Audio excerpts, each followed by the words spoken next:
Hello, boys and girls, ladies and germs. This is Tim Ferriss. Welcome to another episode of The Tim Ferriss Show. I'm going to keep my preamble short so we can get to the meat of this conversation with my guest today, Aryeh Bourkoff. He is the chairman and CEO of LionTree, an independent investment and merchant bank advising and investing in transformational CEOs and the companies they lead. Aryeh founded LionTree in 2012 during a time of unprecedented disruption, and since then, LionTree has supported an expanding number of industries as they capture opportunity in an evolving digital economy. We're going to touch on a lot of those points. Aryeh is also the founder of Kindred Media, a digital media and podcasting company powered by LionTree, and serves on the boards of Yahoo and Carnegie Hall. Before founding LionTree, Aryeh spent 13 years at UBS, closing his tenure as vice chairman and head of America's investment banking. Before UBS, Aryeh was a high-yield research analyst and ranked as the #1 cable and satellite analyst by Institutional Investor for 7 consecutive years. Aryeh is a graduate of the University of California at San Diego and resides in New York City with his family. You can find LionTree at liontree.com. And on Instagram, you can find a number of accounts at Aryeh Bourkoff, that's spelled ARYEH BOURKOFF, at LionTree_LLC, and at Kindred Podcast. Aryeh, welcome to the show. Nice to see you.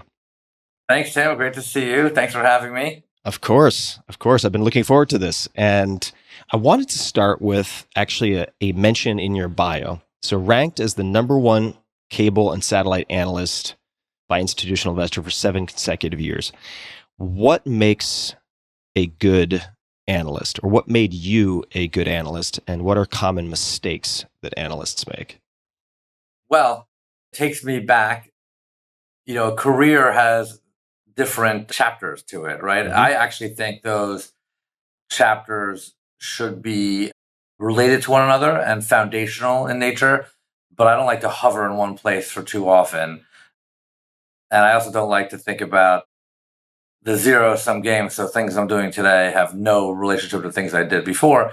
But I'm glad you brought up this analyst job, because I think a lot of people forget about that part of my life, but it was so core in training and also in the relationships and the understanding of how to be not only a good purveyor of companies, but also of my own emotional stability, I would say. And so the way I would say that is, analyst is often thrown around, but it could be like a therapist, an analyst. But in this case, a research analyst, which I was, as someone that really looked at securities or stocks or bonds in a particular industry. So for me, the industries were always media, cable, telecoms, technology, consumer-driven companies.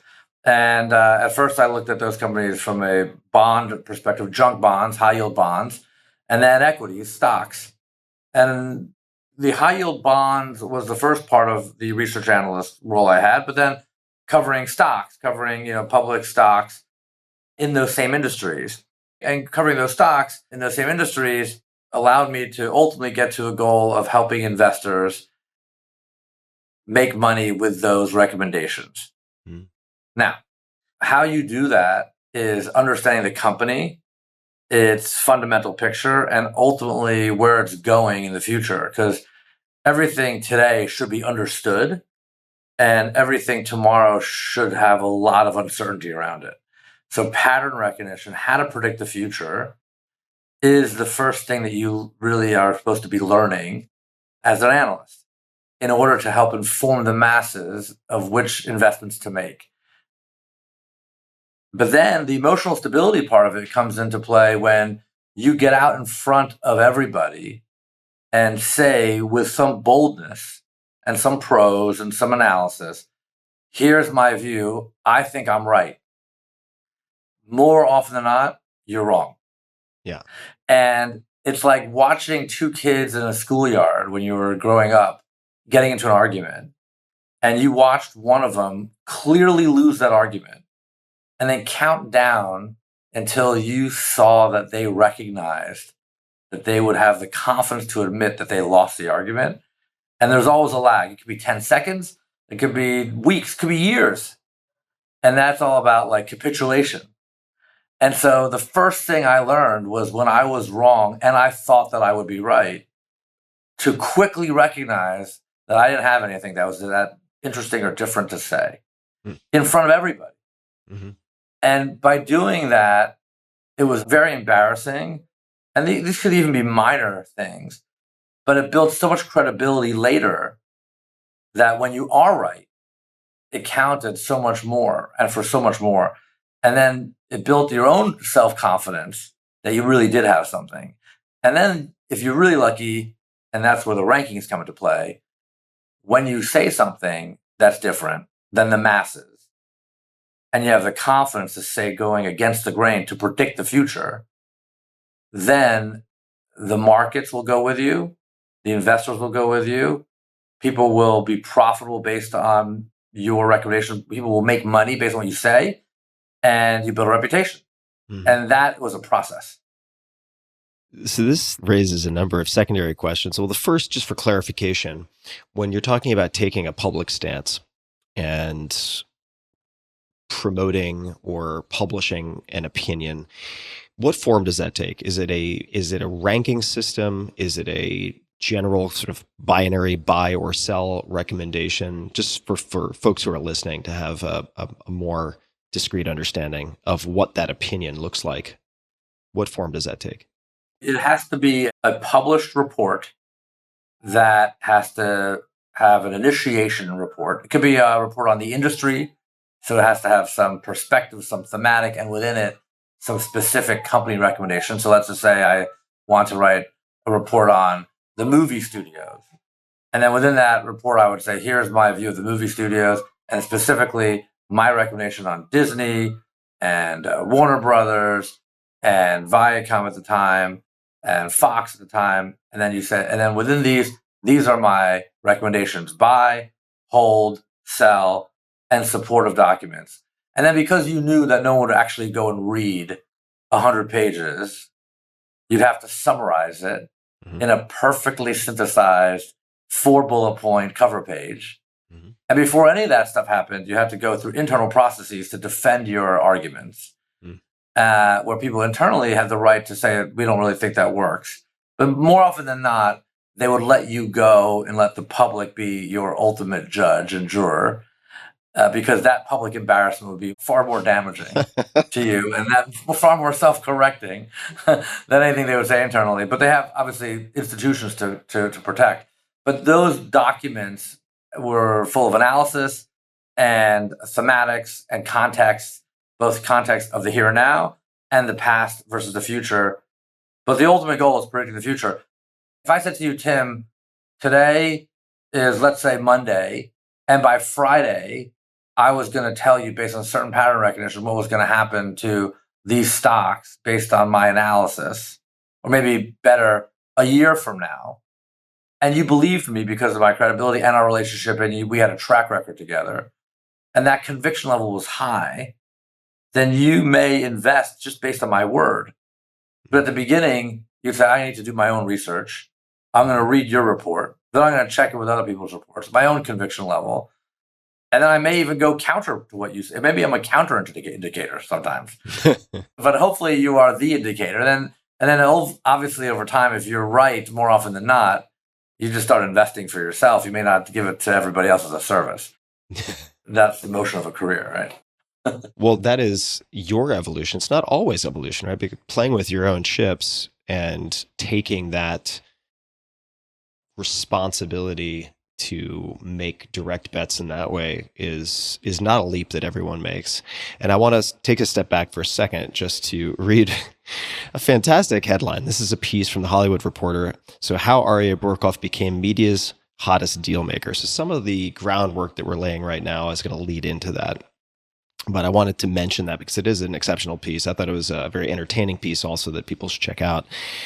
Let's rewind to Alan Ginsberg, not the poet, different Alan Ginsberg, but who is Alan Ginsberg and what are some of the lessons that you learned from him? Alan Ginsberg gave me a shot, and he was a mentor and the person that first hired me into this thing called Wall Street in New York. And remember, I came from California, had no reason to be anywhere near this industry or Wall Street, didn't know anything really of substance coming out of university except what everyone else knows, which is like how to communicate, look for a job, maybe how to write a little bit.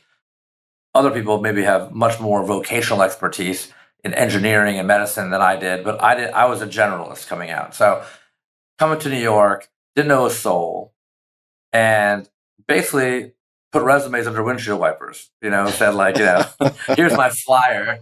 I have an interest in being here. I'll hustle and I'll earn it. And then you have to convince people to give you a shot. And Alan Ginsberg gave me that first shot. And when I interviewed with Alan, who himself was and is we're still in touch, a creative person in finance, because Alan's background, even though he was a lawyer and a financier and so on, he also wrote for Rolling Stone magazine. Huh. He liked writing. He liked the way the world worked. And he wasn't a traditional person you think of as Gordon Gekko, Wall Street type, And so maybe that's why we took an interest in each other, because we talked about how the world worked and he gave me a chance. And so Alan hired me and he said, you're going to be the first person that works for us in the high yield bond group at Smith Barney. And Alan ran the Smith Barney Research Group, having come from Bear Stearns before that. And I think before that, he was immediately at Drexel Burnham in Los Angeles, the Michael Milken high yield bond shop. Mm-hmm. And I said, okay, great. I'm going to work for you. What do I do? And he said, you're going to help me cover the industries that I focus on. I said, which are those industries? And he said, it's media, it's telecom, it's technology, it's food, and it's restaurants. And I said, well, I have no idea what you just said, but I like to eat and like to go out to eat in restaurants. So that sounds good. Eventually those fell away. And I kept going with those media and communications and technology industries from day one. And then I just decided to get that competitive streak to be better than the rest and to work at it. And I eventually got the bug. But I remember thinking to myself, watching him in action, I will never be able to be as good at communicating as he is, or as good at analyzing companies as he is. And he just kept going at it until you eventually get the groove. So 2 questions related to what you just shared. The first is, why go from California to backpack in hand to Wall Street and even make the attempt? What was the draw or the reasoning there? And then secondly, why do you think Alan gave you a shot? Why would he say yes? Why would he take that ostensible risk? I was in California at the University of California in San Diego, as you mentioned, and I knew as I was graduating that I wanted to get into the center of finance. Like, I didn't want to stay in the periphery. Mm-hmm. So if you're going to go into an industry, go to the heart of it. Don't play around the edges. Why the interest in finance also? Why finance at all? This is the way I describe it to my parents, who are academics and looked at finance, I could tell, in a disdainful way. Like, that's not a way to live your life. Maybe a lot of your listeners think the same way. And I thought to myself, okay, I have to present this to them. And I remember going to travel to see my mother. And I said, I'm going to go into finance.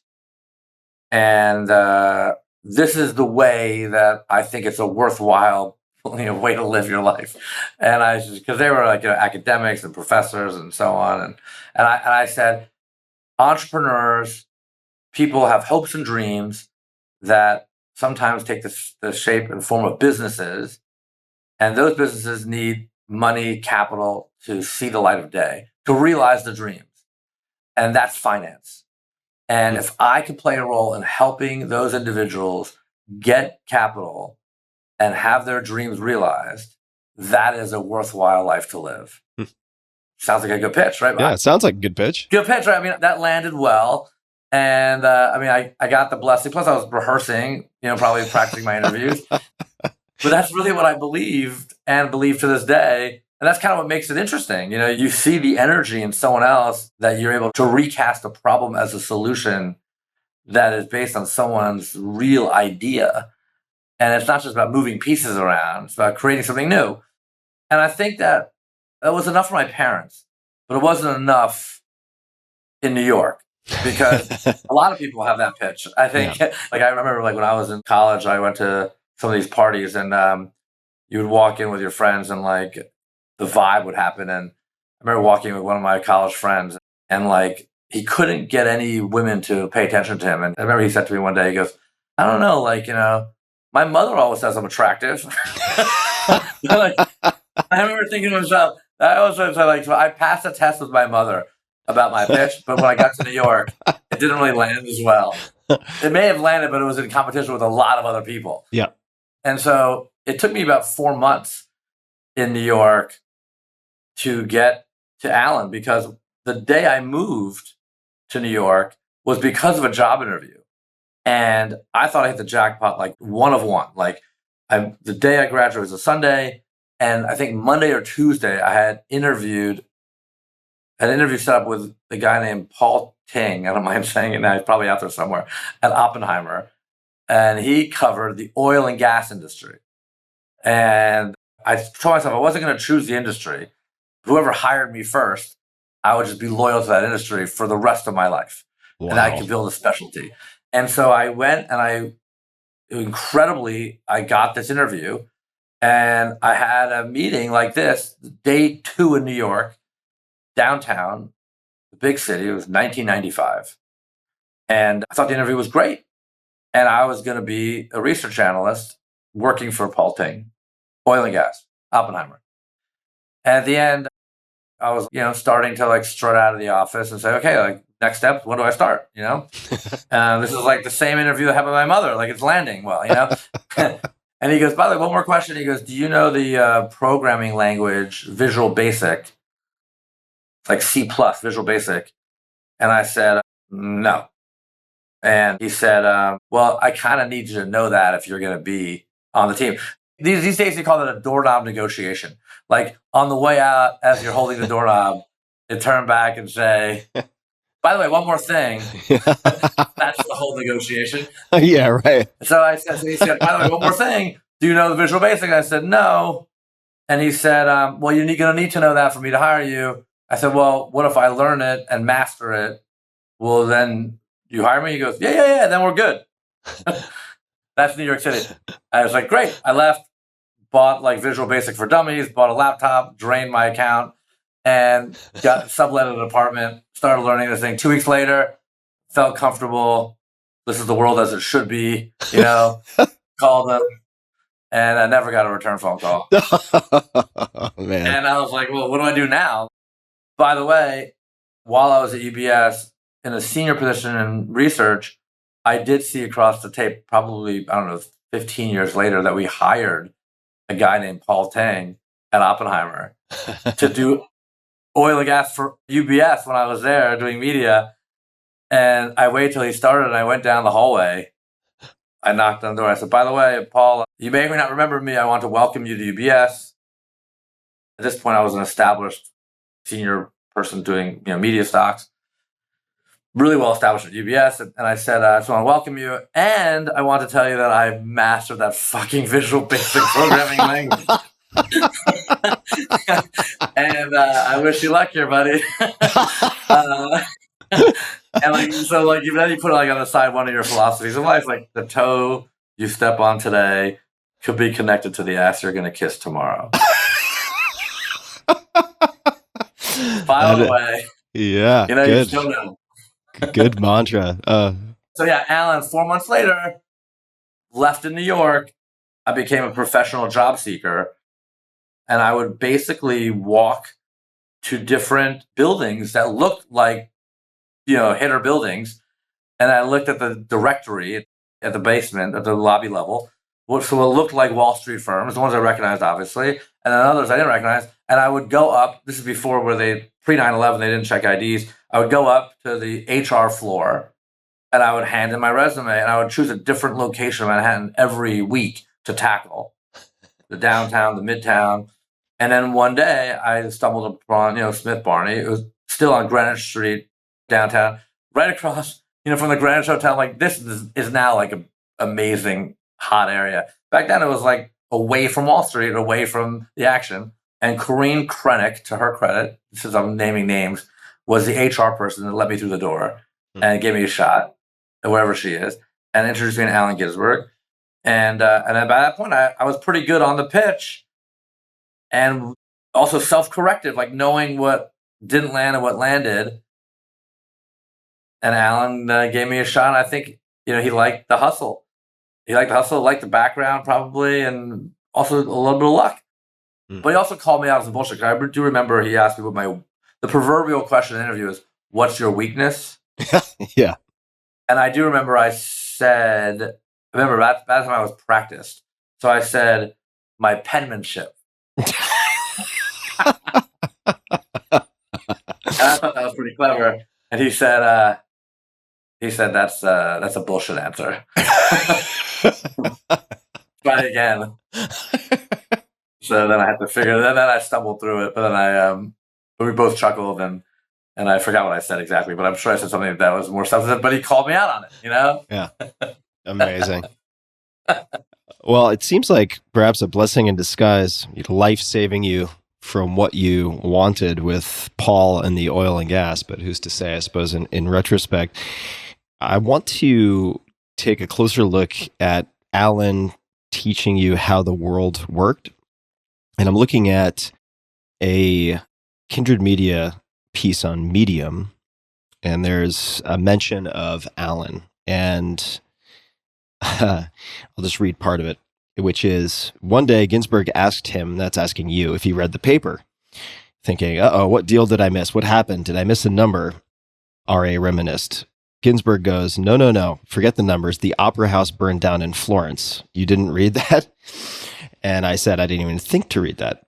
And then he said, you're going to have to be a little more open-minded about this. And the reason I bring this up is that observing you in person and also doing research in preparation for this conversation, you, more than almost anyone I've ever met, tie together many, many, many, many disparate worlds. And you seem to have pattern recognition, not just in one sector, but across sectors. Was there any other world educating that comes to mind, and that could be through direct teaching or osmosis observation, that came to you from Alan or other mentors? I appreciate that you said that, because it's much easier in life to stay in a box and a blanket, a compartment of the whole ecosystem. And by the way, there are places for people to be in those boxes and to thrive in those boxes. When you start to move outside of that box, or in the corners of that box, or the edge of that box, or outside that box, or draw outside the line, so to speak, it is a beautiful place to live, and it is also a dangerous place to live, because it's full of unknowns and uncomfortable, maybe groundbreaking things. It reminds me of another philosophical line of conventional thinking is typically right, but seldom profitable. That's great. It feels good to think like everybody else and to be moving with the herd, but you're not going to make a difference. You can be wrong, but you may never really be right in an outsized way if you don't really stretch into the unknown. And some people are not comfortable with that. But where did I get that from? I mean, I get that from everybody. But it really goes back to self-work. Ultimately, you have to have a strong core to be able to do that. Because if you just move with the wind outside the box, then you don't really know who you are.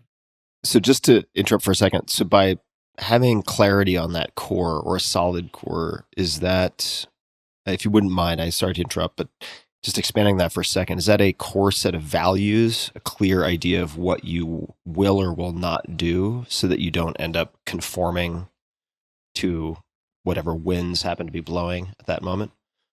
Yes. Mm-hmm. Yes. It reminds me of the scene in Raiders of the Lost Ark. That last scene where the evil spirit comes in to the warehouse, and Indiana Jones and his compatriot or his partner or his girlfriend, wherever, at that point they're all intermingled, are hanging on to a foundational pole with their eyes closed. but yet this spirit comes in and completely, destroys everything else and kills everyone's faces, and it's a horror scene, right? But they survive, right? And they survive because of hanging on to this pole, hanging on to each other, and keeping their eyes closed and just hoping their way through it. And obviously, the metaphor is they're good and everyone else is evil, and that spirit recognizes it, right? But I think about that like you have to hold on to a few poles.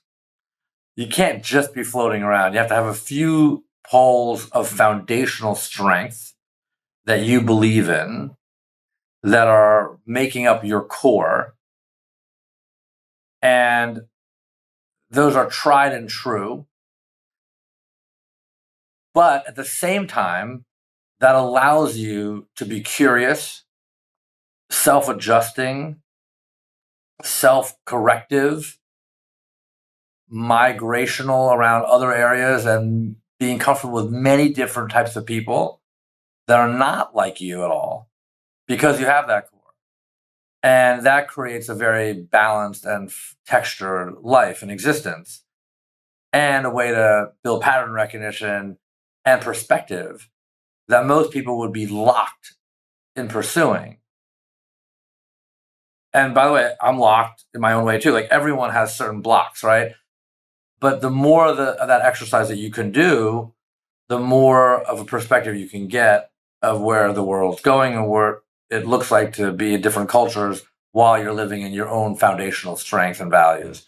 And I think to me that all goes back to the basic foundation of self-awareness, self-work, self-correction, self-growth.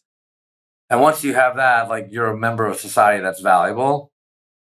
And then you look for that in others and run away from people that are ignorant or biased or, morose, or also maybe a nicer version of that is just want to go with the flow everywhere. Yeah. And don't feel comfortable with some out of the box thinking because it's threatening to those foundational values. A way to say that from a finance perspective is when I was a research analyst, I wouldn't feel comfortable putting a buy recommendation on a stock before I hit the send button until I both felt the conviction of the buy and the rejection of the sell. So I had to live with the sell recommendation inside of me first for a while, see if it felt comfortable or uncomfortable, and let it in. Let like the poison inside for a while. If that felt too comfortable for me, I couldn't in good conscience go to the buy. So I had to have the buy and the rejection of the sell, because the buy to me could have been a passive recommendation, not an active recommendation. Right. So you have to ask yourself, are you comfortable going into a controversial scenario, or do you want to just live in the non-controversial, One more question on this core. Is this let's just call it a general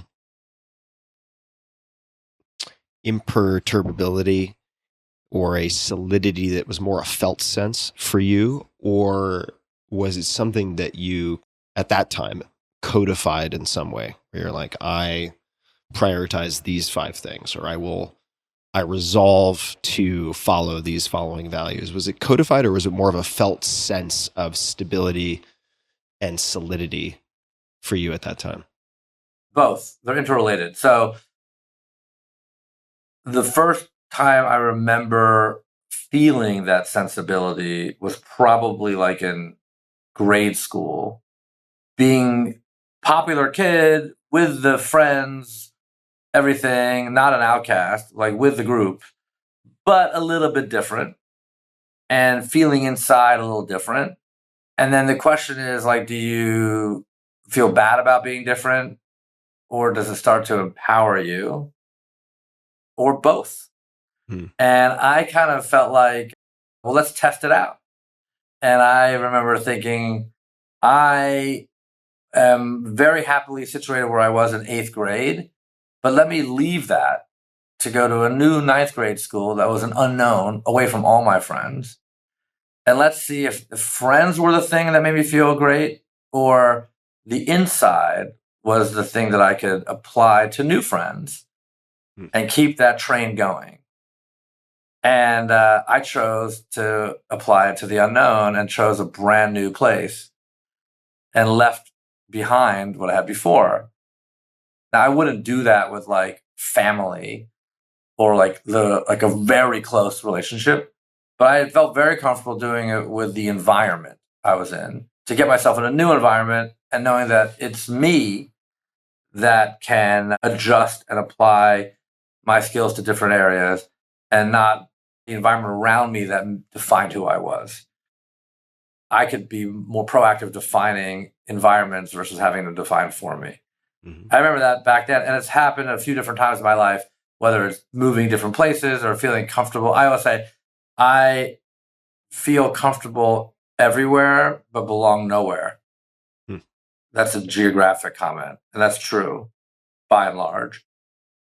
But I also have done that in my careers where I feel after a certain amount of time in one area, move, take these strong parts of what is applicable, maybe the industry knowledge, into new areas, but learn areas that I didn't know before and see if you can reconcile those two things. And then that builds that core with the unknown together. That's a life of curiosity and creativity, but also a life of foundation and strength and contribution on the other hand.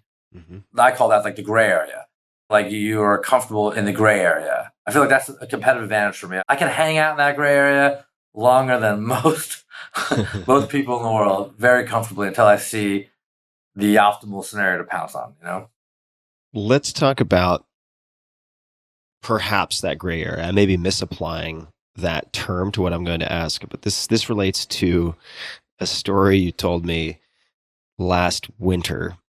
And if you don't want to discuss this, I can't imagine it's sensitive, but we can also cut it afterwards.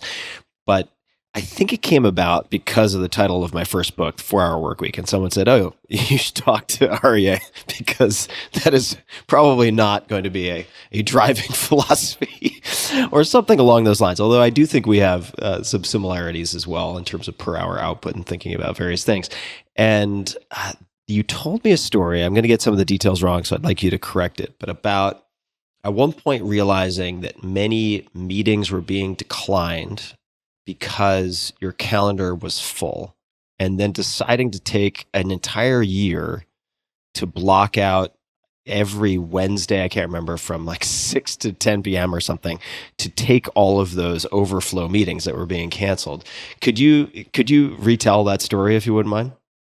So it all starts with the concept of rejecting constraints on one hand, and the other hand, problem solving, which is like probably one of these terms that are thrown around so many times. Problem solving. I'm a problem solver. I run a company. I'm solving problems. And it's probably like, but like, who actually does that? Put yourself in a situation where you actually solve a problem that seems insurmountable. So one of the problems were time. I don't have enough time. Time being the constraint. Let's just tackle solving that problem. Because everyone just talks about that all the time. And the other part of the story is the passive or active, conscious or subconscious deprioritization of people that are, let's say, not as important to you as your kindness gene wants them to be, but you're really not going to put them on your calendar in the prime spots. Right? So you deprioritize them. And even if you are prioritizing them in your mind and your heart and your body and your soul, your office will deprioritize them for you. And people have become an expert at these things, right? Now, over time, you build a luxury in life of being able to do that and being more selective because as you mature, you want to spend time with only things that are essential. Maybe you're running out of time. But when you first start a company, and we first start a company with relationships at its core, and with reputation, that's really important to define the company. The concept of rejecting people or those relationships in any form is out of the question. So what would happen at the beginning of the firm some 10 years ago was I recognized that I was a funnel. People would want to figure out what's going on at one point in time. There are very few things in your life that light up all your contacts at one time. Like, let's say your wedding, your funeral, God forbid, like maybe a big job movement, a big news item. Imagine, and like all of a sudden your phone like lights up, right? But most of the time it just kind of smooths out. Certain people want to care about different things. When you start a company, it will light up everything on your contacts, hopefully. Or if it doesn't, you got a bigger problem, right? And so this was a company starting based on all of the relationships in my contact base and a place to put them and to cultivate them, to build a skyscraper. But at the beginning, it was just me and the relationships and an assistant. And so I started to get wind of the fact that certain people couldn't get on my calendar, which is obviously natural because you can't put every single one of your contacts on your calendar at the moment you announce a new company, even if it's like a few weeks out. People are going to say, sorry, you can't make it. But imagine how that feels for somebody else. I want to support this new LionTree venture and what Aryeh is doing. Oh, but you can't see me? What a horrible way to start a company. I don't care who you are. So after a while of reading and hearing people sending me notes or emails, I recognized that there are a certain category of people that they were, because obviously the office knew enough to give them credit to prioritize, the Tim Ferrisses of the world right away, right? Or they maybe prioritize things that would be like immediately like dollars oriented or transactional, which was also not the philosophy of the company. But they wouldn't prioritize things that would be career advice or people that wanted to work with the company as a vendor or business partner, things like that they wouldn't even know, but I would know. So I brought my assistant into the office and I said, so what is this thing we're rejecting people? They said, well, you don't have time. I said, yeah, but you get paid to say yes. I can say no. That's the job of the assistant, to figure out a way to say yes. And they said, but Aryeh, you don't have the time on your calendar. And I said, well, that's the question. Let's figure out the problem solving of time now. What if I created a whole extra day in the week? Would that unlock the potential for filling in all these kind of second tier requests, so to speak? They said, yeah, hypothetically, if you had an extra day, we probably have a lot more to work with. I said, okay, let me think about it. I got it. Wednesday nights, you're right, Wednesday nights, but the hours are different, from 10 p.m. till 2 a.m. Oh, God. From year one of the company, I will do office hours, but no internal complaining, no internal like bitch sessions. There's no like suggestion box. This is an external session. If people really want it that bad, I'll be here. No one else internally has to be here. Just leave me a little food, leave me a little drink, and let's see who wants to be here. I'll be here, and then I'll start the next day at the same time. 7 in the morning, 8 in the morning, whatever. I'll eat it. I'll eat it on my end for a year, and I think that will probably unclog the situation. And we've created what you viewed as a constraint of time. I created time by eating into my sleep hours. So your 4-hour work week is really a 4-hour sleep week for me. But it worked. It worked. People showed up for a year till 2 in the morning. And it was the most interesting, grateful conversations. And it's just like New York City at its finest. Like, in the office, you're talking about life and careers.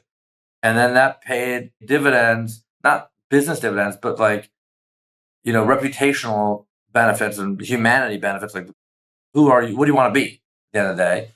And I'm happy we did it. I don't regret it for a second. Now, I don't do that now. I would love for someone else in the company to do that now, because I'm in motion still, and I want to be more selective and deep with relationships versus volume oriented right now. And I almost want people to compete for the depth of those relationships with me versus the masses. But that's what the firm is supposed to be, to understand what is selective versus.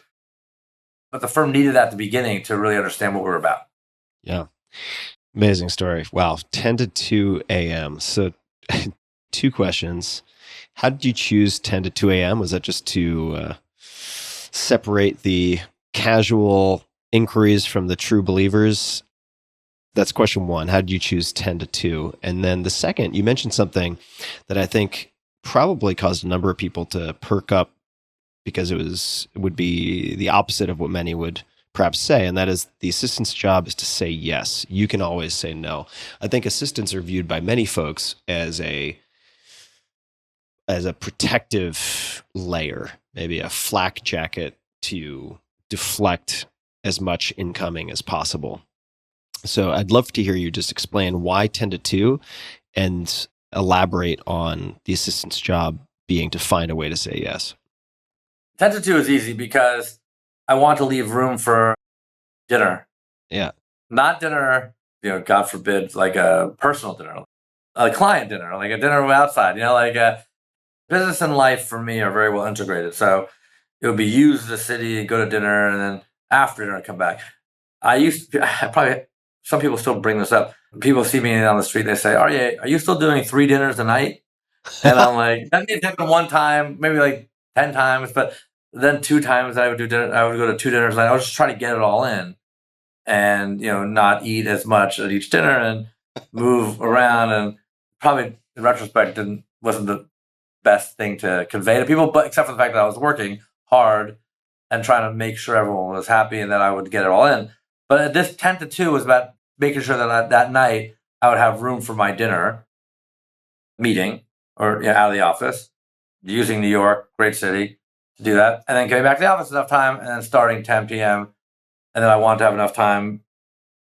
There's this great song, I think it's a U2 song, that has a line that says, like, the magic hours are when it's not yet the morning, but it's still night. Mm-hmm. But it's not really nighttime. You haven't started thinking about your next day yet. Mm-hmm. But it's past normal nighttime for everybody else. Right. So you really can't be bothered. Mm-hmm. And none of us really live that way, I think, day to day. But that must be where a lot of magic happens, And then you get to a point where you start thinking, oh my gosh, tomorrow morning my calendar is this and that. That to me starts around 2 a.m. And so if I went past 2, I'd start eating into like what I have to start doing the next day. Mm. Yeah. I'll remember the song. I just listened to it the other day for the first time again. No problem. We could put it in the show notes too. Yeah. It's a great song. Oh yeah. When the night has no end and the day yet to begin, when the moon still's around, I need your love. It's Hawk Moon Rising. And Rattle and Hum, U2. On the Rattle and Hum album. It's the only place you could find it, I think. Rattle and Hum, U2. Hawk Moon. Good memory. There you go. And the assistant. The complexity of the job of an assistant, particularly for me or for anyone in a relationship business where it's meaningful and there's a long build to it and a long tail to it and it's genuine, is probably the most complex, respected job in the company.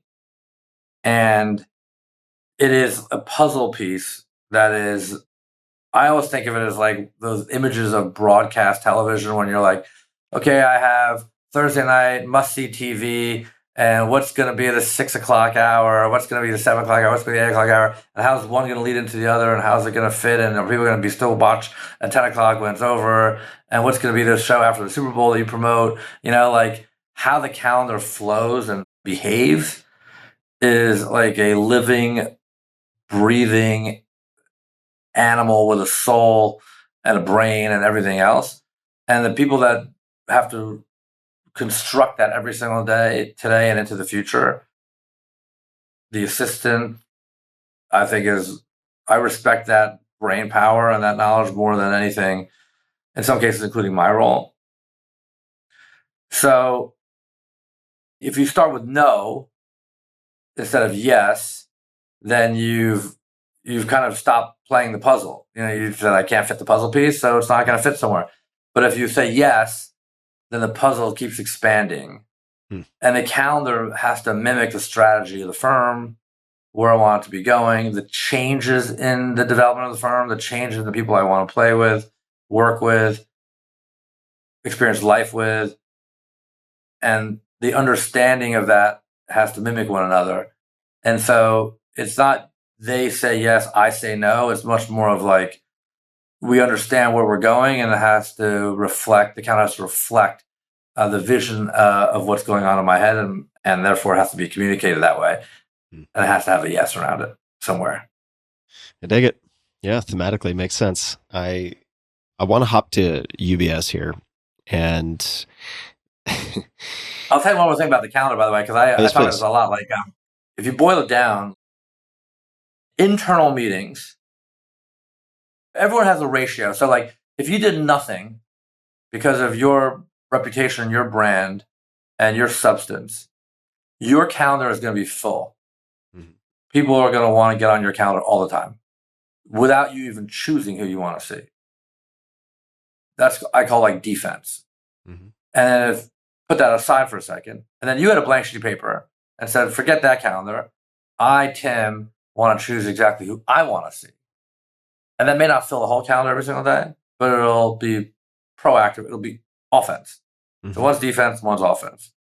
Everyone has to create a balance of those two things in their calendar. Who wants to see them, and who do you want to see?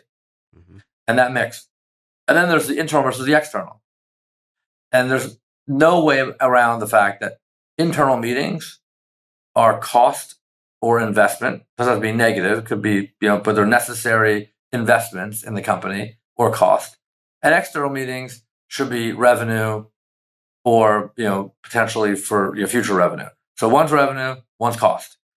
If your calendar is 50-50, offense, defense, or external, internal, or revenue cost, you haven't done anything. Yeah. Again, you're running in place. And so I'm very cognizant of the fact of what's the ratio? What's the ratio? And so I figured out a long time ago, I really would love the ratio to be like 70-30, external versus internal, Mm. or maybe 80-20. And then you can start thinking to yourself, okay, well, that builds a good margin. And then different times of the year have different moments. Obviously, if you're paying bonuses, or you're doing reviews, maybe there's a little more internal. But by and large, the internal should be more predictable if you're managing a good organization. Mhm. You could probably put the internal on your calendar for the entire year. Otherwise, there's surprises going on. And if there's Yeah. more surprises going on, the less well-managed the company is, right? So you Yep. should be able to pretty much put the internal on your calendar right now for the whole year. Mm. And then the external, you'd be surprised at how much external you can put in your calendar in advance also. I'll meet you at Formula One in Austin, Tim. Mhm. Do you want to go again this year? Like, this is a date. Yep.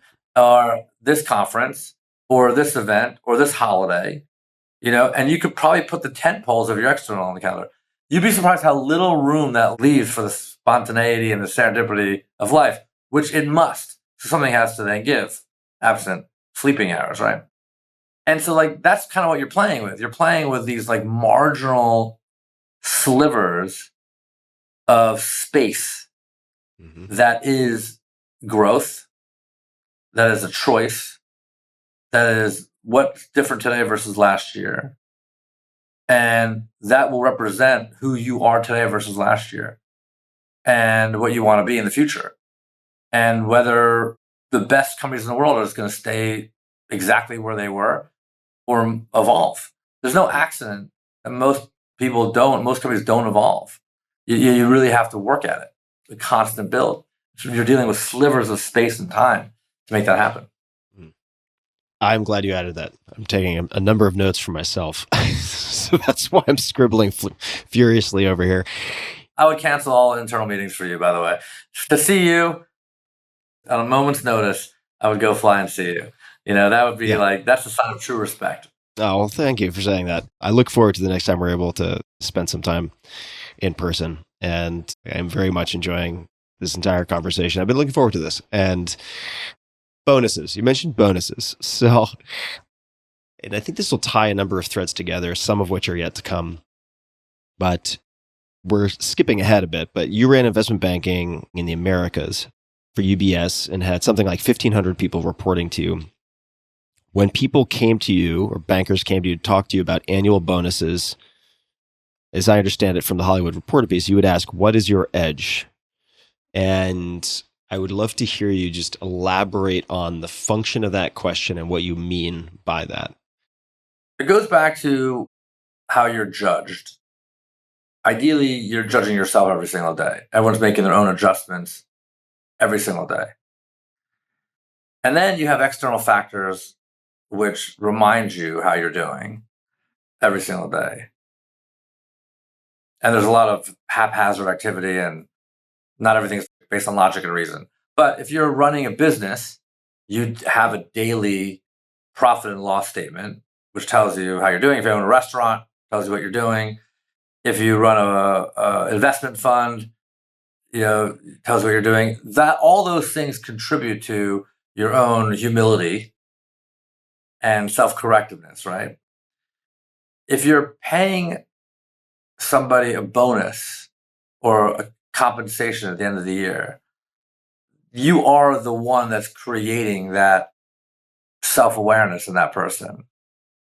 I've never seen anybody come into a conversation around compensation and feel as an employee that their boss has synced up exactly with what they think that they're worth.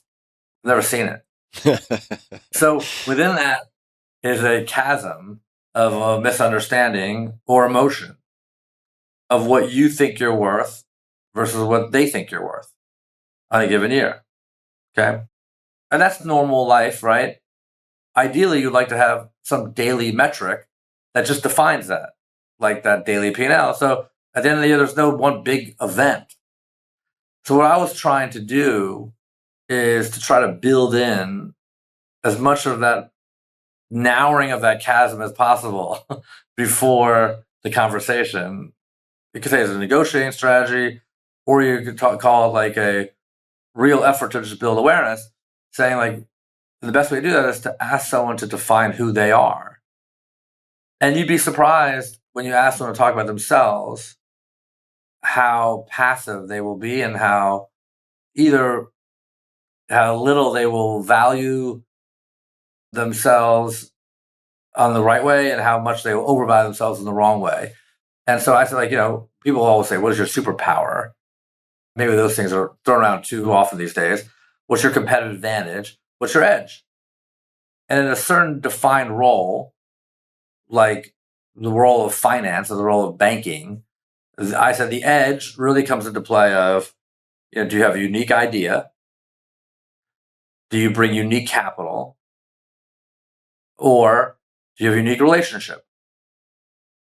But I wouldn't give them the answer. I was trying to figure out if they could get to it. If someone says, I work harder than everybody else, I mean, okay. Imagine telling like an NFL player or an NBA player, I work harder.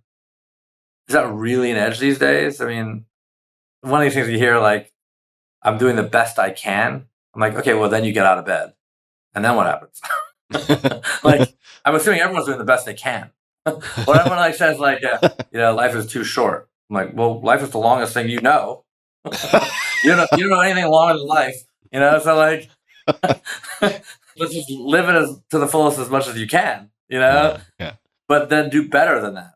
And when you ask someone to define their edge or their advantage, you'll learn a lot about themselves. So was this conversation then?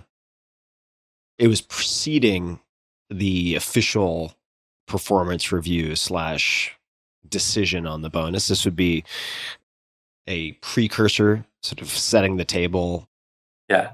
Months or weeks or whatever time frame prior to the actual conversation. Yes. And I would rarely even initiate it. You would see people. By the way, I had one this morning, today, actually. And, people want to get a sense of where they stand or how they're valued or what their opportunity is in the future. All those are code words for how am I going to get paid? It's fine. It is what it is. Again, it would be better for those things to happen on a day-to-day basis. Why am I telling you how you're going to get paid? You tell me how you're going to get paid based on what your edge is, what your opportunity is. And my job is to provide the platform for you to optimize that better than anywhere else. And your job is to optimize it here and have the free market to choose somewhere else. If you can't do that, or I can't do that, and embedded within all those solutions or scenarios is maybe some biases or some lack of self-awareness or my mistakes in not building the right platform or not managing it correctly, right? And so maybe as a manager, my job is really to throw the penalty flags around versus manage and tell you exactly what you're worth before I have to. Mm-hmm. One's entrepreneurial and one's needing to be secure. Mhm. Where does that security come from? Self inside or outside? Mhm. Like when you're a parent to a child, you have to provide that security, but at some point they have to then get unlocked, right? Mhm. Not everyone has to be entrepreneurial all the way, but there are certain responsibilities that I have to build a business for people to thrive and make sure it's that kind of environment, mission driven and opportunistic, and a meritocracy around that. And certain responsibilities that people have within it to then take it competitively better than the best they can. And then the risk I take is that they could do it somewhere else better than here. Mhm. But I own that risk every single day. What risk do they own? Yeah. Well said. So, for people listening, I want to add a bit of color and then ask about a specific instance. So, you have been part of and a driving force behind some of the largest deals the world has ever seen, certainly in media. And people might be listening and thinking, my God, this guy doesn't sleep. He has endless energy. It's just a home run every time he steps up to the plate, which may in part be true. But could you please, and I'm going to get the name wrong. I don't know how to pronounce this properly, but could you please tell the deck of cards story with Joe Ianniello? Is that how you say that name correctly? Joe Ianniello. Ah, I knew I wasn't going to get that right. All right. The fact that you got my name right and not Joe's is a real sign of growth in the industry. I appreciate it.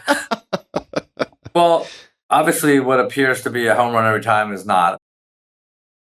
First of all, every day is full of happiness and successes and frustrations and consternations and irritations about what we could be doing better, what I could be doing better, frankly, all the time. I'm as much an introvert as I am an extrovert, by the way. I think the biggest misnomer is like I'm always out and about. Mhm. I get a lot of energy from being out and about, partially because of other people's energy, not just my own. But I also really enjoy some thinking time with music and some reading time and kind of a chance to re-energize and go deeper than just bouncing around. And that you just don't Instagram out the periods where you're sitting alone.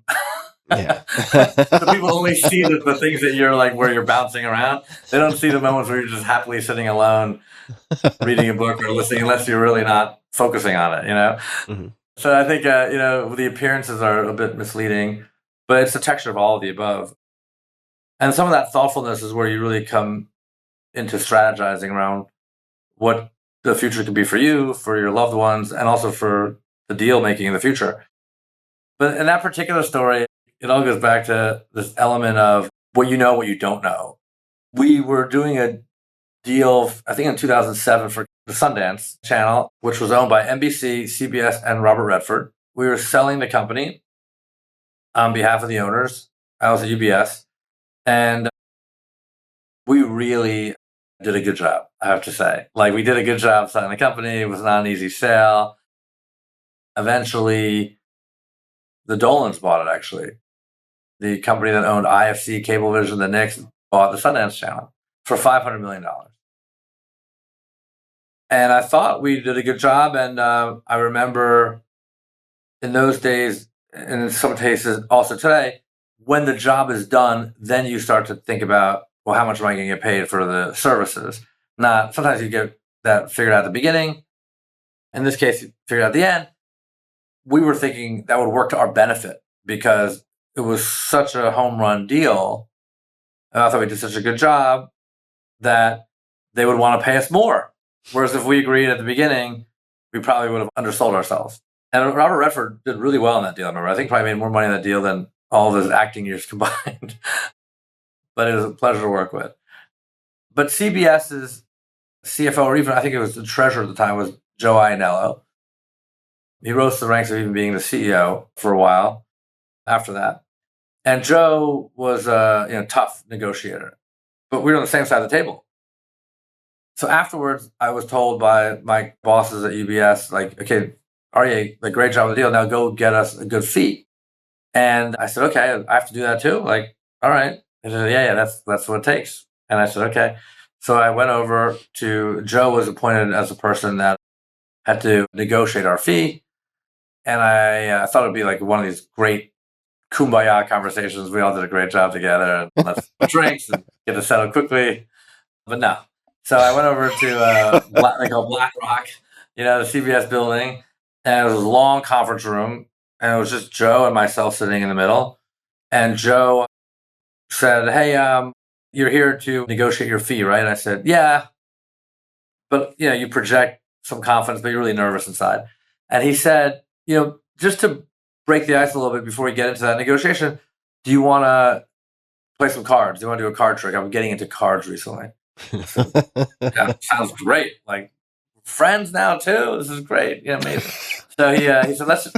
You know what? More than just a card trick, why don't we just shortcut the whole thing? Since you're busy, I'm busy, and why don't you just pick out of the deck any card, and whatever card you pick will be your fee, and we'll just do it by chance. I said, really? Like, just to clarify, like a face card, Jack, Queen, King, that's like $10 million? And he said, yeah, that's right. It's only coming for 500 million. Whatever you pick, that'll be your fee. I said, okay. So I reach in, pull a card out, and it's a 3. And he saw my face, and I was very disappointed. And he said, you seem dejected. Would you like to do it again? I said, well, yeah, can I do it again? And he said, yeah, let's do like best out of 3. So I said, great. Like, so nice, gracious. Do it again, and I pick out a 3 again. And I'm thinking, that's terrible. Now, I don't remember exactly what I was expecting to get, but definitely more than a 3, and definitely relative to the face cards and everything else, I was thinking this was towards the bottom of the deck, right? So he goes, you seem like you're in a bit of a stuck place. Maybe you want to call the home office back at UBS and find out what they have to say. I go, yeah, I have to do that. I can't just walk back with that. He goes, yeah, you could use the phone in the conference room here, just right in the corner. So I went to the phone, picked up the handset, and there was a card on the handset. And it was face down. I picked it up, and I turned it over, and it was a 3. At that point, I didn't realize what was happening. I put the phone down. You're negotiating with David Blaine. I said, are you telling me, Joe, that our fee is $3 million? He goes, that's what I'm telling you. he had the whole thing wired.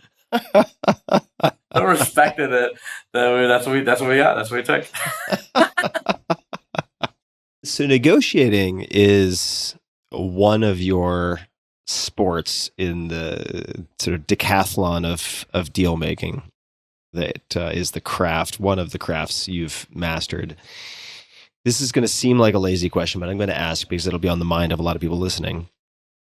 For someone who wanted to become a skilled negotiator, would you have any recommendations in terms of resources, approaches, common beliefs that are actually very unhelpful, anything at all for somebody who wants to develop their ability to negotiate well?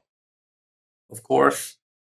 And it's probably the opposite of what people believe or instinctively would do, which is usually the answer, by the way. So I would say like 90% of the time, everyone focuses on what is important to them and what we or what you say. It's irrelevant. All that matters is how it lands to the other person. It's in life. In order to understand how something will land to the other person, you have to meet them where they are. You have to put yourself in their shoes. Once you put yourself in someone else's shoes, then you don't have to do what they say in a negotiation, but you have to at least start with that understanding and then go back to what's most important to you from there. And then you have a fair understanding of what that negotiation is going to look like. But if you just start like throwing your words against the wall, it's never going to end well. And you're going to be very frustrated, and there'll be temper tantrums and so on. I kind of make it, the best analogy I can think of is when you're in a huddle about to throw a pass in a football game, and you have figured out you're going to throw a post pattern in the huddle, and you've thought about it in that huddle. If you say how play goes, and you throw the post pattern play, but you haven't looked at actually what happened in the field and the receiver had to go in a different direction, you need to meet that receiver where they are. Your post-pattern play is irrelevant. It's only relevant to your formation at the beginning, but it's not relevant to actually where the ball is going to go in the end. Because what happened on the field is much more important. So, like, you have to do the preparation work and have to have a sense of what you think is proper and right from your perspective. But you also have to understand what will be the scenarios that will be important to them. And then the middle ground approach is too often used. It's not that. It's just starting from understanding both vantage points. It's the same kind of skill set as saying, before I put a buy on something, I have to also reject the sell. You have to be comfortable in an unknown position before you can adequately argue for what's important to you. And then in a trusted relationship, which is the only way to negotiate, with a trusted relationship, you're going to get down to things that are really important and things that are not really that important. And to be able to be comfortable saying that, like, okay, if I listed these three things, please rank in order for me what's most important to you and what you really don't need. That would give me a little bit more room to come back to you with something that I think we could work with. Because that shows that you'll be willing to give up something to get something, which is obviously hallmark to any transaction. Now, that's a good negotiation. There are tactics above that. So sometimes in order to get to something that you need, you may ask for things that you don't really want just to settle back in to something that is a discount to that. Mm-hmm. That you only would do that if you feel like the other person is doing the same thing. So it all goes back to trust. And that trust is not about one person trusting another. It's at different phases of the negotiation that trust picks up. So at the beginning of a negotiation, it may be less trustworthy than at the end when things are really coming to the finish line, when you can see the light of day, that things start to pick up towards the trust. So you have to see kind of when you can play those different tactics. But at the end of the day, it's kind of seeing people where they are, I think is really, really important without giving up what you really need. Let's explore that a bit. So seeing people where they are, you gave the football metaphor. Could you describe an actual deal situation or process? It could be real, it could be anonymized, it could be hypothetical, but just to walk us through a concrete case study of what that looks like, knowing the other side, since you led with that in your answer. Could you perhaps just walk us through an example? All the deals that we work on that are public, company deals, end up being filed publicly with the play-by-play of the deal. No one likes to read legal documents, but the fun part of the legal document is the play-by-play of the deal if people are interested in the step-by-step of how a deal works. Because while we're doing the deal, we're very aware of the fact that it will be filed publicly. So it's not like you're pulling fast ones because it's going to be disclosed how you're doing what you're doing. So you have to be truthful. There's no concept of like lying in a deal because it will all be uncovered later if you want to be in the business the next day. So that's called the proxy statement. And that one section is written up by lawyers that actually recount the deal. Did not know that. Yeah. So what I'm going to say is public information. When we did the transaction of selling MGM Studios to Amazon, which is the only example of a content company being sold to a technology company to date, there was an impasse between the buyer and the seller that went on for a while. And the deal ended up being worth around $8.5 billion. But for months, Amazon would not go above $8 billion. And MGM and the owners of MGM said we were not selling below $9 billion, hell or high water. And so we were at an $8 to $9 billion bid ask for months, to the point where the deal could have gone away. Like a bit, on one hand, you're close, on the other hand, nothing's happening. So finally, the chairman of MGM, who was a really dear friend, calls me and says, like, I'm ready to, what do you think? I'm ready to unlock this gap.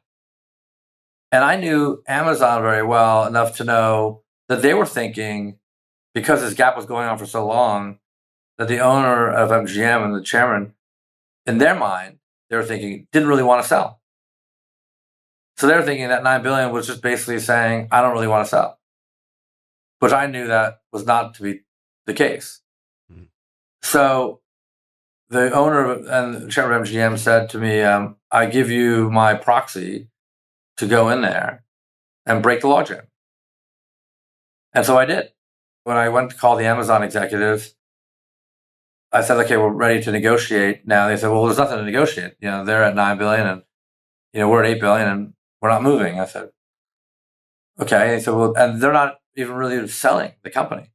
I said, well, what if I told you that they were selling the company? He said, well, how would I know? I said, well, I'll, in good faith, speak on behalf of the chairman and give you a new offer that will yield a bit under the condition that you respond to me within 24 hours with a counteroffer. Then we'll get the ball rolling. So I get also the feedback back to the chairman that you're serious about dealing, meaning that if I can speak for a principle, you have to speak also that you want to get something done. But I'm not going to move unless you're going to move. And I need to know that you're going to move. And that was trust, because they took a risk that I could represent the owners of MGM. And they said, okay, what do you got? I said, I think we should split the difference and go right to it. But it has to go fast. And you have to get back to me right away. And they did. And if they didn't, and in those 48 hours, there was a lot of emotion, but they did get back and it moved very, very fast from there. So that's exactly what we're talking about, right? Yeah. Well, someday I look forward to reading your compendium of deal stories. I would be the first in line to buy a copy of that. But before we get to the compendium of deal stories, probably a better title to be had, you mentioned a while back reading time. And there are quite a few books recommended in your year-end letter. Are there any particular books that come to mind that have impacted your thinking recently in the last few years? Or any, let's just say, timeless books, perennial books that have impacted your thinking? There are quite a few. I mean, I probably buy more books than I read. I wonder if that's the case for a lot of people, actually. Yeah. I listen to more books than I read. I don't read complete books, but I do try to read as much as I can. And so I'd say the timeless books are one book called Leadership and Self-Deception. It's really a book about self-awareness that we really handed out to the firm. And it's a book about really just kind of owning your own decisions. That's a timeless book. And the title was Leadership and Self-Deception? Yeah, Leadership and Self-Deception. The other two timeless books are a book called Scale by Jeffrey West. That is all about why some things last minutes. Humans could go on for 70, 80 years. The Queen lasted 96 years. The average public company goes for 10 and a half years and then dies. But cities seemingly last forever. You can throw nuclear bombs at cities, unfortunately, but they still keep moving. Why do some things last some finite periods of time and some things last much longer? It's all about, what you feed it and the ability to grow it. But ultimately it goes back to adaptability. If something has a rigid purpose and you break the purpose, it will die. Profits for a company will die.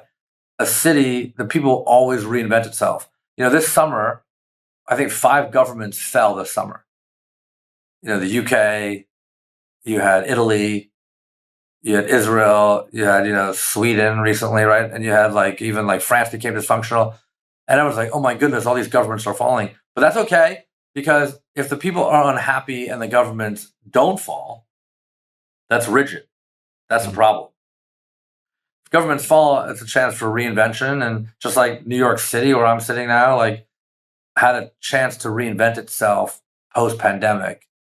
Or in Detroit, Company Town, when the industry falters, in the auto industry, it had a chance to reinvent itself with creativity. Or Medellin and Colombia, used to be like known as like a rough kind of drug trade town, right? Yeah, murder capital of the world during Escobar's rule. Yeah, now it's cool.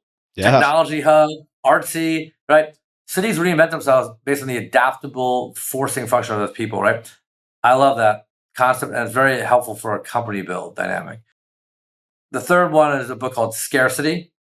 Like I think we're moving from a period of abundance to scarcity. And so how you are not fearful of scarcity, but how you can do more with less. And we're getting into a period now where, there's unfortunately a scarcity of food and water and energy resources, shortages because of macroeconomic dynamics, warfare in the Ukraine and Russia. And I think inequality post-pandemic and how you deal with scarce resources, people paying their bills plus inflation, what you do out of those dynamics, it creates a lot of tension and fear and conflict, even military conflict. It's a different kind of read than abundance and we have everything we want. But then the books I read now more recently are about people. I'm reading a book now called The Banker's Journey about Edmund Safra's journey, a banker from Brazil. It just came out. I'm reading a book now by Chris Blackwell about the music industry and his founding, Bob Marley and U2 and his journey. Things that are interesting personal stories. I read books all the time. Jan Wenner just came out with a book today I'm looking forward to buying. The Rolling Stone editor and founder. He and his son Gus are friends. So his son more than and then Jan, but interesting life and stories, texture to read. So I like to read a lot. And I probably read more than I consume other forms of media.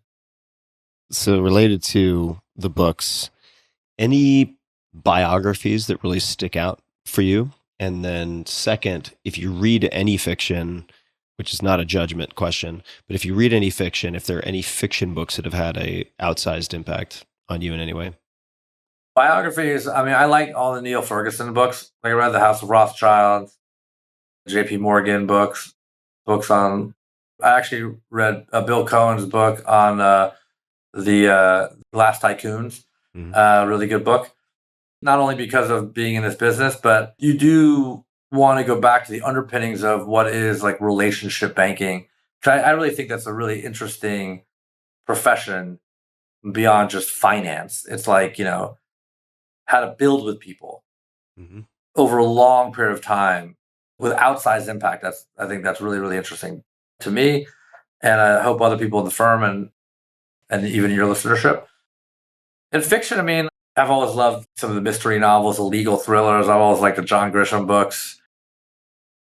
But I would say, meaningful to me, like, Ayn Rand, obviously it's not fiction per se. John Steinbeck, The Pearl, at a recommendation of a friend of mine who's in the business. I reread the other day. Great book. And I love The Sun Also Rises, Hemingway. Yeah, great book. There's a particular line in there that I love that he's like talking about bankruptcy, saying that it happened gradually and then suddenly. So like sometimes things on the way up happen very slow and methodical, but on the way down, things happen gradually and then suddenly. Like there's not a symmetric relationship between things that happen on the way up and things that happen on the way down. Yeah. And then another book I would say is David Brooks' The Second Mountain. It's a really interesting book. It is a book about, I view it as a book about personal development, careers, people in our age of life. You kind of start your career coming out of school and thinking about what you want to do one step in front of the other. And then you get to a certain point, like at our stage of life, and then you think, well, that's where I started from to where I am. Has nothing really to do with where I want to end up. Yeah. Top of the second mountain. And once you start thinking about that, you end up in the valley of thought until you figure out where that second mountain is. And when you start climbing the second mountain, you don't even have to get to the destination. It's just a joyful climb. It's a happy climb. You're doing every single thing you want to do with every breath you have. I love that whole concept, finding that second mountain. There's no such thing as a linear move from the day you come out of school all the way until you die. It's not linear. You're going to hit a chasm, and it's cool until you find that second mountain to climb. Personally, professionally, etc. It's all good. I'm going to buy that today. I also love John Steinbeck, and I've read pitifully little of his work, but Travels with Charlie, if anyone has not read that nonfiction account of him traveling across the United States with his dog, is absolutely laugh out loud hilarious, and also very profound in its hilarious observations. But David Brooks, I'm going to get that book today. So thank you for the recommendation. I must ask a question to scratch my own itch in terms of curiosity. And this is related to one of your more recent investments. You've invested in Malcolm Gladwell's audio production company, Pushkin Industries, per your 2021 year-end letter. And I'm a huge fan of Malcolm. He's been on the podcast. Huge fan of Michael Lewis also, who's been involved with Pushkin and who's also been on the podcast. And the caliber and quality of what they produce is I think, absolutely astonishing. What do you think is next for the podcast market? Or what would you, if you have any thoughts on where you think things are going, what trends are emerging or converging, what do you see coming over the next handful of years for the podcast market or industry? The audio market and the podcast market is strong and growing. Clearly, like everything in content, the quality has to rise to the top because a lot of people have jumped into it, and has to also get curated in terms of guides. Remember at the beginning of YouTube, you were in the jungle. You had no idea how to navigate YouTube. Now, finally, you can, if you want to go to sports, you know where to go. And if you want to go to history, if you want to go to brands, commerce, you kind of know where to go. So I think there needs to be more curation around audio and podcasting in general, where you find different content and when, and how you digest highlights and versus, the whole episodes, etc. But it is going to be more branded and more curated, I think, from here, and heavily monetized, but hopefully not over monetized in ways that are uncomfortable. Like, I'm not anticipating things that are full advertisements, but sponsorship is going to be more interesting. Platforms that will really get behind it are like, obviously iHeart, Spotify, Amazon. But every platform that reaches a global audience needs differentiated content today. And video content alone has kind of hit diminishing returns. Audio content and podcasting content, I think, that's really well branded and curated and quality like this one, I think the best is yet to come still. And it hasn't even scratched the surface globally. And so I think those are going to be really interesting. But I think more curated, more guides, more branded content, and monetized in different ways, I think will be pretty important. And then there's social features as well, like some more interactivity of being able to do events and tours and going around to talk to your audiences and having more of an interaction between the fans and the creators, I think, is a big white space.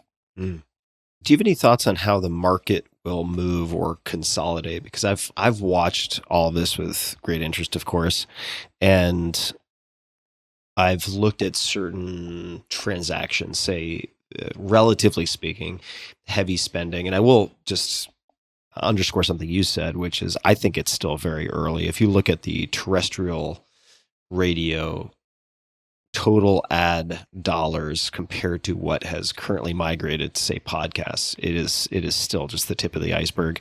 And even when I launched this podcast in, I can't even recall when it was, 2014, 2016, I was told by folks, the ship has sailed, it's too late, there are too many podcasts.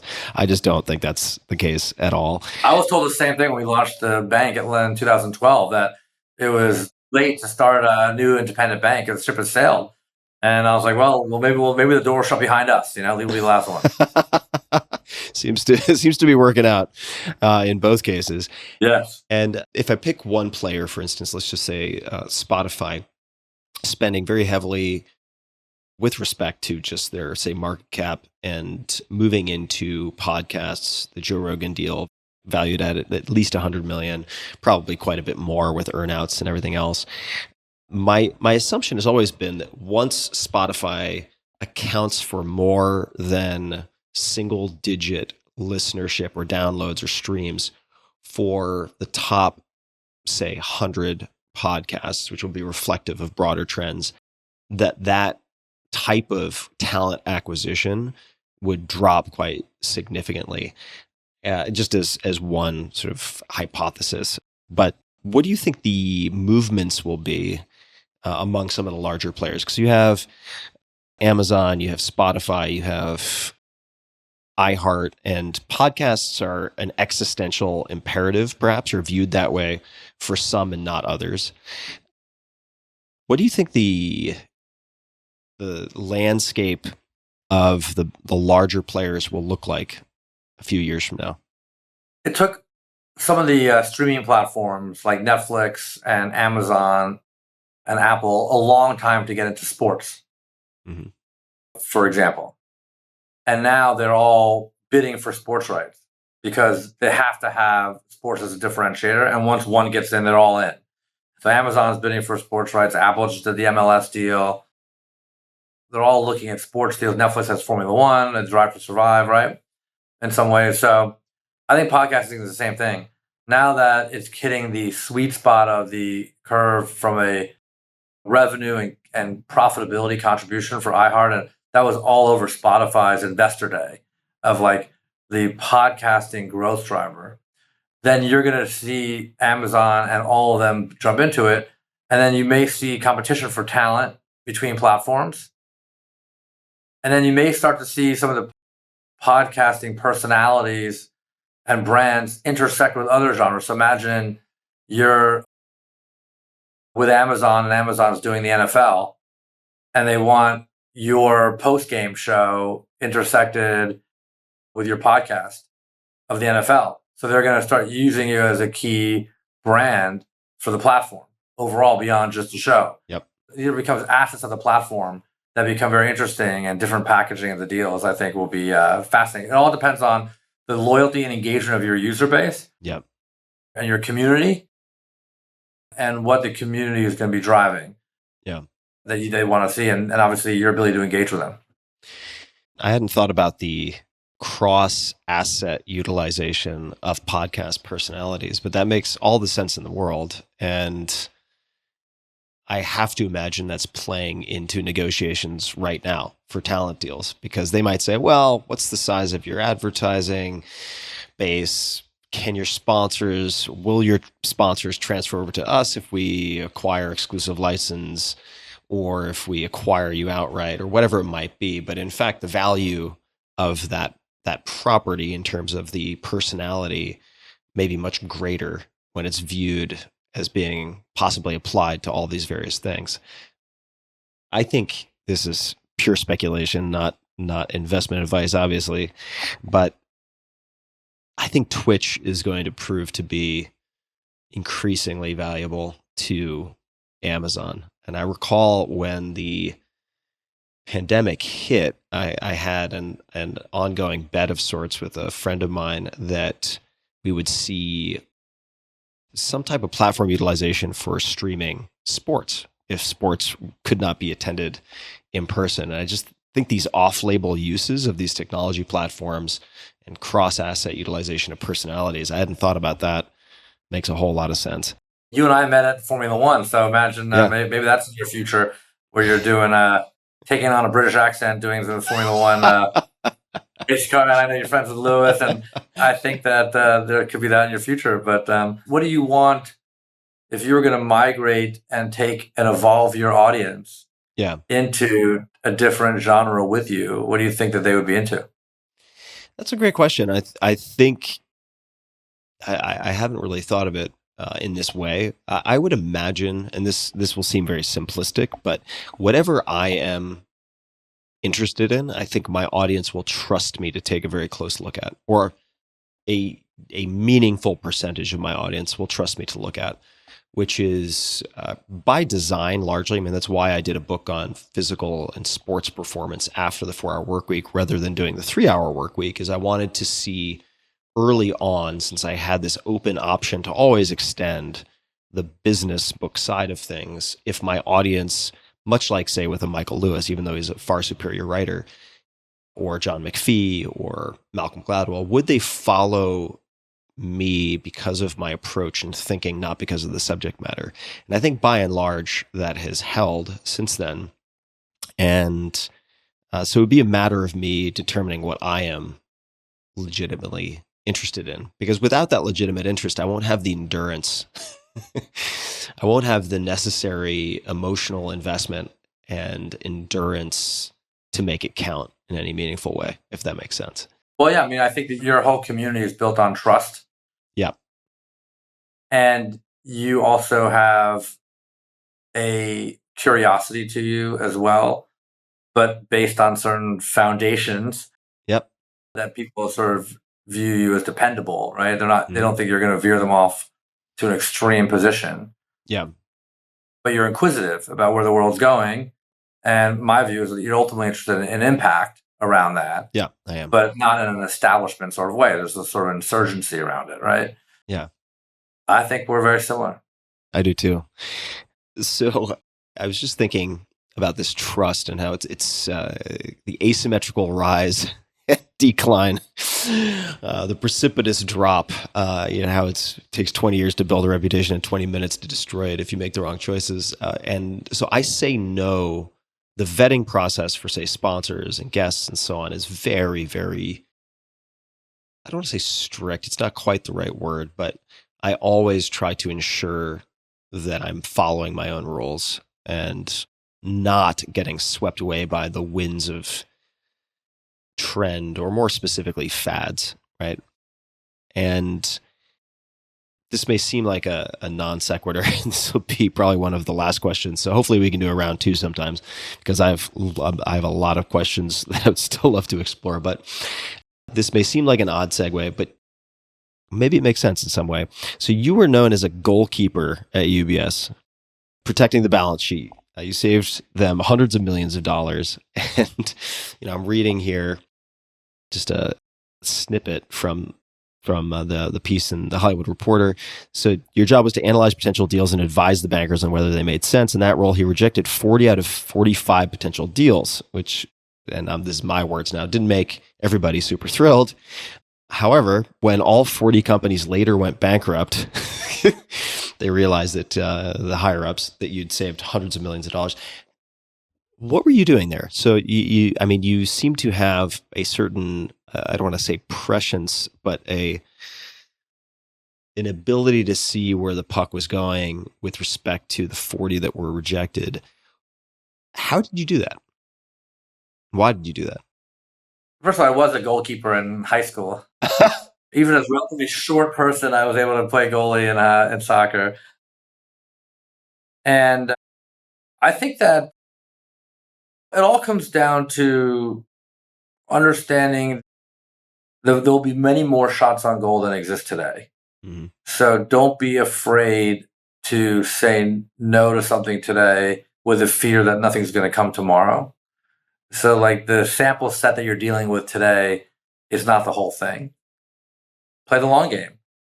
And so I felt that a lot of the companies that we were looking at that time were coming to us because of sort of negative selection, that we were getting pitched by companies that weren't necessarily the highest quality, but just because we had capital doesn't mean that we should do them. And so I wanted to play quality. I wanted to only do business with the best companies. And if we didn't have the structure in place to attract those best companies today, that's our issue to deal with. But the worst thing you can do to compound that is make bad decisions on top of, fixing your own structural issues. And that governs everything even today. Like when you're building the company, when you're working with the outside world, the internal world, you're making sure that you're making the right decisions with a quality standard for excellence at all times, and that you're not accepting mediocrity, especially if those things have a lot to do with your own fixes that you have to make. So like we spend a lot of time doing infrastructure work internally, and then playing for excellence. But if you're going to do one thing, I prefer inactivity than mediocrity. I want to make sure that we play for excellence and quality all the time, all the way through the company and all the way through the ripple effects we have externally, and do fewer things with quality than scale things. Obviously, ultimately, you prefer to do a lot of quality things, but that takes a lot of structure. That's what I call scaled intimacy. If you can scale the concept of intimate relationships and intimate deal making, that's the panacea. But otherwise, I prefer to do just a few high quality things and then take it easy for a while. Yeah. I think that's the standard. Don't settle. Don't settle ever. But I do have to tell you one story, though, because you did give me some really interesting prep work. Yes, please. Your prep work had questions about certain things, like what's one of the things that you purchased for less than $100 that made a big impact? Mm-hmm. And I would have said a book, so we would talk about some of these books. But you also said anything particularly interesting that you've ever had to eat or drink in your life. Mm-hmm. And I thought about it for a few minutes. And, I travel the world in interesting places, and you try to integrate business and life and enjoy what you're doing and appreciate the finer things where you can. And there's a drink that is served at the Hemingway bar, the Ritz Hotel in Paris, that is called the Mach 2, MACH2. And I've never had it anywhere else.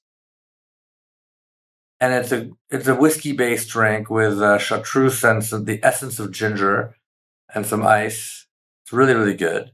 But the funny thing about it is, as I was thinking about it yesterday and thinking I was going to be talking to you on the podcast, I last night went to an event in New York for the Ritz in Paris and Frame, as part of the Fashion Week I was invited to because some friends were putting it on.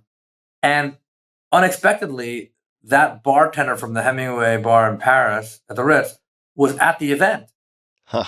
And I said, it's unbelievable. I'm going on the Tim Ferriss podcast. And he's going to ask me about a drink. And only you serve this drink in the whole world. And here you are in New York, leaving your perch at the Hemingway bar. Could you indulge me with this Mach 2 drink? And he did yesterday. And so I was like, it all came together. This is how there's certain karma to my calendar and this podcast and everything else. So, and your questions. So I wanted to make sure that we talked about it. Wow. That is incredible. What synchronicity. Now I have to try that. Now I have to try the Mach 2. I look forward to that. I've needed a reason to. I've only been to Paris once, really, in any meaningful way. So I need to get back. Side note, that because this took place in Paris for me, I did a lot of writing. I've done almost all of my writing for my first 3 books during those witching hours. So before the morning and after the usual night, almost all my writing was done in that, I would say, 10 p.m. to 3 a.m. period. Almost all of my writing in those witching hours. Is that when there are fewer distractions, or you're clear-headed? Yeah, no distractions. No distractions, more energy. I tend to be like a hamster. I just have a second wind that, for whatever reason, for my entire life has started very, very late. And freedom from distractions, silence, less compulsivity to interact or text or check anything because I know the rest of the world is asleep, or I shouldn't say the rest of the world, but the rest of my network is largely asleep. And it's just always been that twilight, that creative twilight through which you can perhaps pull on threads that are normally harder to access. I think for me, that's been my experience. Well, Aryeh, I could keep going for hours. I've got plenty, so maybe another time. But is there anything you would like to add, any recommendations or requests of the audience, things you'd like to point their attention to? Of course, people can find LionTree at liontree.com. We'll link to all of the Instagram handles and social handles in the show notes, so people will be able to access those. But are there any closing comments or requests you would like to make before we wind to a close?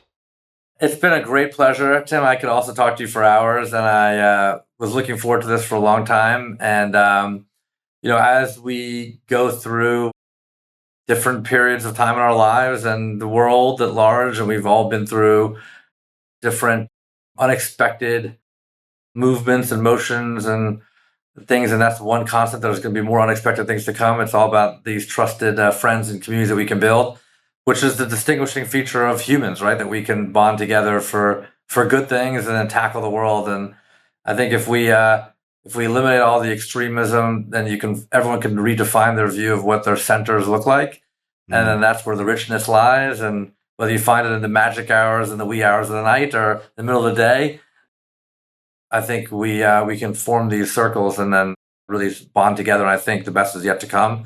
And I really appreciate this relationship and what we can do together. And I really appreciate the attention of all of your audience. And the one thing about media that is defined is it's the distribution of content over a technology. And when you think of it that way, the technology used to be books, newspapers. Now it's podcasting. It could be different things in the future, but the best content distributed is something that applies to everything in life that people consume and digest, whether it's music or words of wisdom or politics. And the responsibility is all on all of us to make the best impact out of it all. And I really appreciate what this and media can do for our lives. So best is yet to come. Perfect place to close. So Aryeh, thank you so much for all your time and for your wisdom and for your stories. I have copious notes of my own, so I'll be following up on a lot after this conversation personally, and really love what you're doing. And the more I read and learn of you directly or indirectly, the more questions I have. So I look forward to future conversations. And for everybody listening, we'll have links to all resources, names, books, everything related to Aryeh and LionTree in the show notes as per usual at tim.blog/podcast. And until next time, please be safe, be just a little bit kinder than necessary, and find your center.